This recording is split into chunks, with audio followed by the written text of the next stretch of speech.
Sometimes I need someone to talk to, but I just don't see it. I just do it. Hey guys, welcome to my channel and thank you so much for watching. What is good? I'm Jade if you're new here. So I wanted to bring you guys this something.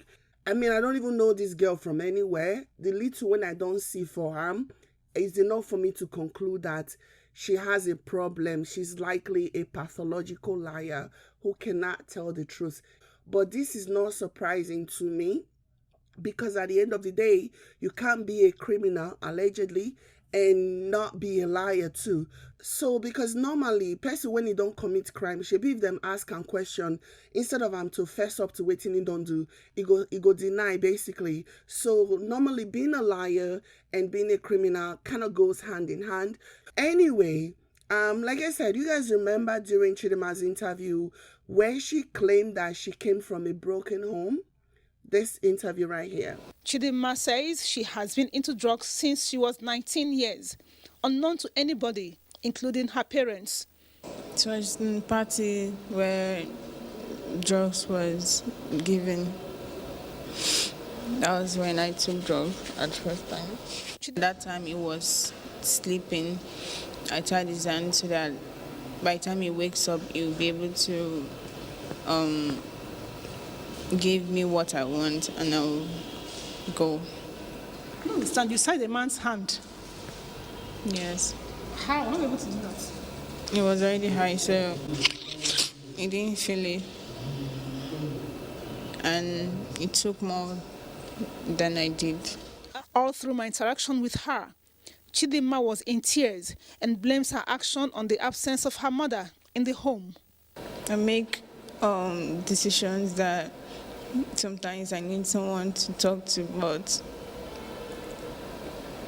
I just don't see it. I just do it. Well, guess what? According to her sister, Chidima lied about that.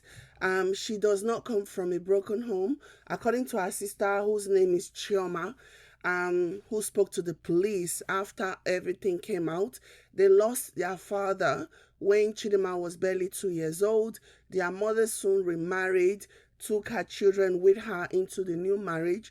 But then, according to her sister, along the line, Chidima's lifestyle completely changed, and it changed negatively, which caused her mom to constantly scold her, and she and her mom will get in a fight over what she was doing wrong. I'm sure she also started lying from a very young age, and her sister said that she was allegedly caught smoking. Chidima was caught smoking when she was barely 11 years old, and their mother chastised her and cautioned her to stop, but Chidima didn't stop. Her sister said the misunderstanding between her mom and Chidima continued, forcing their mother to take Chidima to leave, and by then she was still a teenager, forcing her mother to take Chidima to go and live with her uncle in Mushin. But then, when she got to Mushin, because Bini say, what somebody has learned, they cannot change or something or the other. I don't know what is Aye, I'm sorry. But anyways, when she got to Mushin, she clearly didn't change. She continued to engage in those behaviors, which caused her uncle to send her packing. And at this point, when you send a teenager packing, like you're literally sending that teenager to go and do bad things. Because how else are they going to survive in this wild world than to engage in criminal activities just to survive? Like you're washing your hands off of the child. My problem with this is this, right? What kind of a parent? I know some people who want to pretend as if parents cannot do anything wrong or whatever. I know they are going to come in the comment section and try to scold me or whatever, but I said what I said, okay? Okay, so what kind of a parent? It's not as if she never got married. I mean, the mom, it's not as if she never got married after losing her husband. She just decided to raise the children by herself. She actually got married, meaning there was another male figure in the child's life. Like, what kind of a mother sent her child Just send her out like that. And don't get me wrong, I'm not saying that children who were raised by their parents under the same roof cannot become wayward or whatever. That's not what I'm saying, because we've seen those too.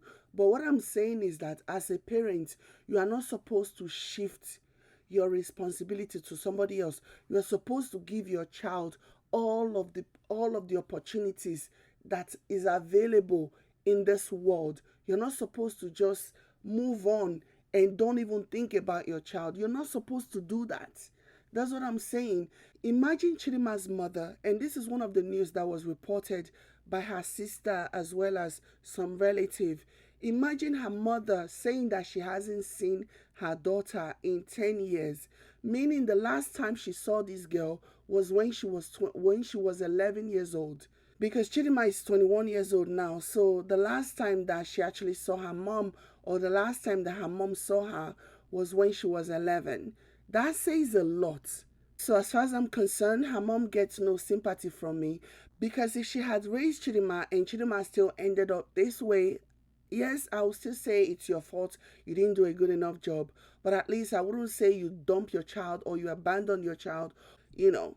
So you caught your child smoking at 11. There is a likelihood that the child needed your attention, that you weren't giving the child, and she started smoking to maybe see if that will make you give her more attention. It happens like that, you know. A lot of people don't know this. Sometimes when children do bad things or when they engage in destructive behavior, it is because they are crying for help. They want some kind of attention from their mom or their dad or their parent or whatever. It could also be that the child was being abused and the child wanted you to reach out to them and notice that something was going on. And so they continue to engage in this destructive behavior, hoping that soon, very soon, that you will catch on. And they do these things hoping that they will get caught and hoping that their parents will care enough for them to actually help them, win them away from that lifestyle. But once a child does these things and the child is caught, and the mom, instead of really taking the time to actually understand what is going on with their child, decide to shift the responsibility to somebody else. Like, I cannot even begin to understand that. Who does that? What kind of a mother gets overwhelmed with raising their child and then send that child to somebody else? The pikin where you send to somebody else, what did you think was going to happen? That child, in her mind, she already sees herself as a reject. She already sees herself as, okay, nobody likes me, nobody wants me. So she goes to the next place. You think she's going to change for the better? No, she's not going to change for the better. It's only going to get worse, because at this point, she already feels rejected by the one person that is supposed to love her the most in the entire world. You don't know what was going on in the home for an 11-year-old child to start smoking. You don't know if this child was being abused by an adult or a family member or something. And then you shift this child to go and live with somebody else. I'm guessing she probably sent the girl to go and live with her father's relative or whatever. And most likely the same abuse that is possibly, or that was possibly going on in your home, under your roof, will continue, and now it's just by somebody else. And then they cannot deal with this person. They can't deal with this child who is acting very unruly. She doesn't behave like every other child in the home. And so what do those people do? They too send her packing. Can you imagine the trauma? Like, I'm not excusing what she did, though. I think she's still a shitty, nasty person.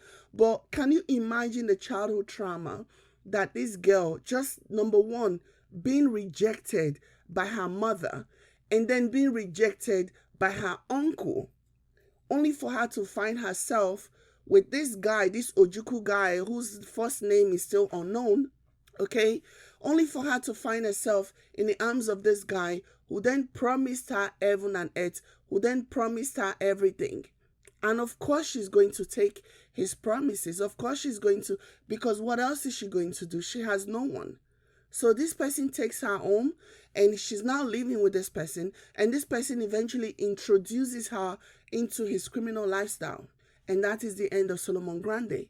So to those people who are telling me not to blame her mom, so who should I blame? You? Should I blame you or your mother or what? Because the only person who I personally, and this is my conviction, the only person that I believe, ran away from her responsibility in this situation is her mother and her stepfather. So you cannot change my mind. You can't give me any example as to why, I shouldn't blame the mother. I blame her. I blame the parent. Because as far as I'm concerned, even the mother's husband is her father. I mean, he married this woman when the child was a child. So in my opinion, that man is literally the only father that she knows as a father. So yeah, it is a very messed up situation. And as for Chidima, not having a mother figure in your life or having your mother reject you is not enough reason for you to turn out bad. There are millions of people who grew up in Nigeria with similar situations, similar stories like the one you have, and many of them did not end up. In fact, most of them didn't end up the way that you're going to end up now. Most of them picked themselves up and they pushed ahead and they wanted to be better than their parents, the ones who rejected them. And they did it in a positive way. They did it without committing crime. They did it without killing people or hurting people or whatever. There is a saying in my dialect which says, it loosely translates to when a child with a mother and a father is being advised, the one without a mother and a father will stay in the corner and be listening. So it's unfortunate that this is how you turned out, but I blame your mother. And then once you became of age, I blame you. Because then at some point you learned the difference between good and bad. You knew at some point that certain things you shouldn't be doing. You even had an opportunity to change. You've had so many times when you actually could have turned your life around. For example, when you were arrested 3-4 years ago, that is a perfect example of when you could have turned your life around. But you did not. You continue to engage in this behavior. And so, yeah, I blame you. I blame your mother. I think your parents did a poor job of raising you. You cannot throw the baby out with the bathwater. Just because a child is not listening to you does not mean you can shift them to somebody else. Really? Like, what kind of a parent does that? What kind of a parent shifts their child, shifts their responsibility to somebody else? I cannot understand that for the life of me. I can't understand that. It doesn't make any sense to me. So what if that uncle wasn't there? Who would you have sent her to?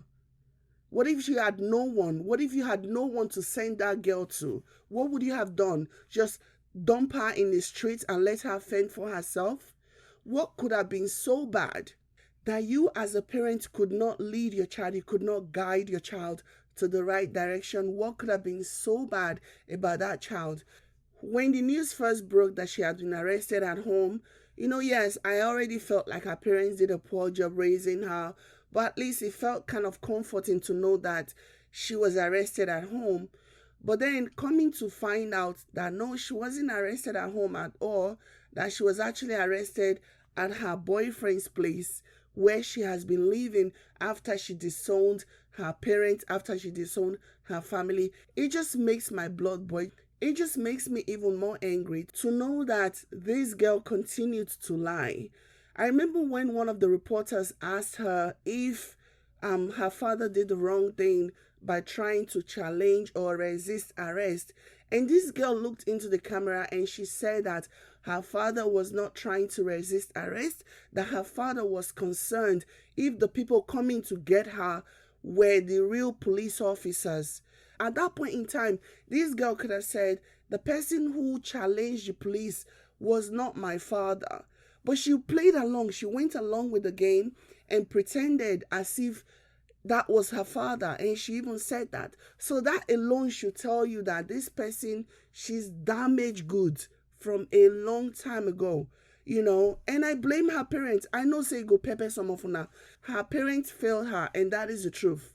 So if you want to come here and get mad at me, be my guest, but I said what I said, and that's just my opinion. Meanwhile, Osifo Ataga's body has been moved from where it was to the Ikeja morgue. The reason for this was to enable the pathologist carry out the last stage of screening, which is toxicology. And this is an important test because the toxicology screening will determine the approximate amount and type of legal or illegal substances in his blood system. According to the report, the toxicology sample will be then sent abroad where it will be screened and the results will be sent back to Nigeria, and the test is said to be the cause of the delay of the final autopsy report. I mean, isn't it just sad that a country like Nigeria, they are still sending these types of tests abroad to be conducted? I mean, these kind of things just make me shake my head. Shake my freaking head. Anyway, that's a story for another day. That's a conversation that deserves its own dedicated video when we need to talk about Nigeria, honestly. But on that note, you guys, this is where I'm going to end this. Let me know what you guys think in the comment section down below. Don't forget to like, share, and subscribe to this channel if you have not already done so. And hit the like button if you like